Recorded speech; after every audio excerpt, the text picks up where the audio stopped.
Greetings viewers, welcome back to this second video of Brubaker's Garage. If you remember in the last video we had a look at clearing an engine code on my 2003 93 SAAB Aero. So we cleared the code and showed that the engine coolant temp sensor was a bit dodgy. So I've jumped on eBay, had a bit of a shop around. They really do vary in price greatly. I paid $14 for mine, and you can pay anything up to 150 bucks, so you really need to be careful. So I thought I'd throw together this quick 5-minute video, but even though it's a pretty straightforward task, something you can do in about 10 minutes, there were a couple of slight little hiccups that I'll go through in the video. So that's about enough waffle from me. Let's get stuck into it. So you won't need many tools to remove and install the sensor. You'll need a T30 torque screw key to remove the engine cover.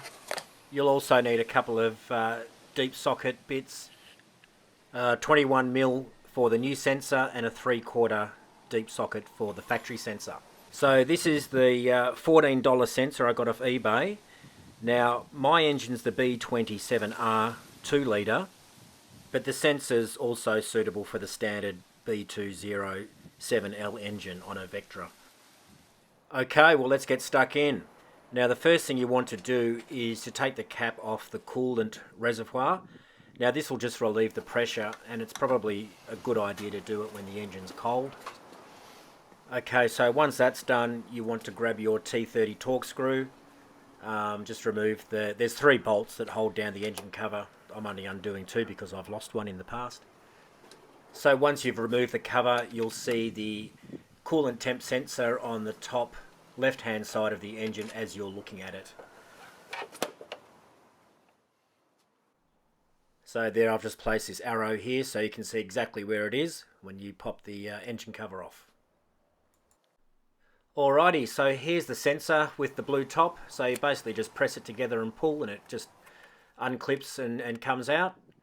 So that's what you're looking at, and that's what you need to remove.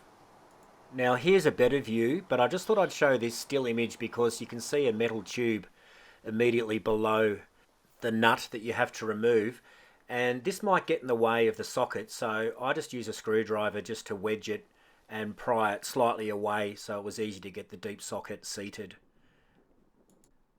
Okay, so let's grab your 3/4 inch deep socket, and it should just snug around the sensor, and you just want to slightly break it. You don't want to be too forceful, and coolant will come out, so you want to be reasonably quick with transferring the new sensor into the hole just to stop the flow of coolant from coming out. You can see it bubbling out now.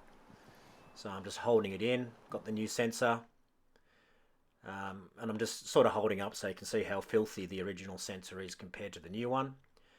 So just snug that in with your finger so it's finger tight. That stops the flow of the coolant coming out.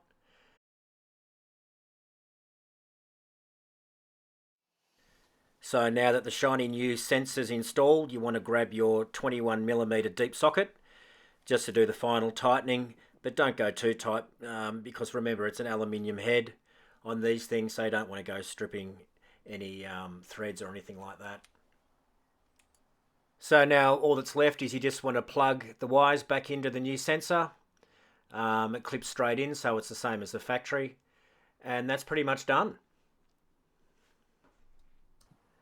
So that's pretty much it, guys. Now all that's left to do is just to put the engine cover back on, and make sure you put the coolant reservoir cap back on too, because I think I've left that off a couple of times in the past. And while you're on a roll, why not top up the engine coolant as well?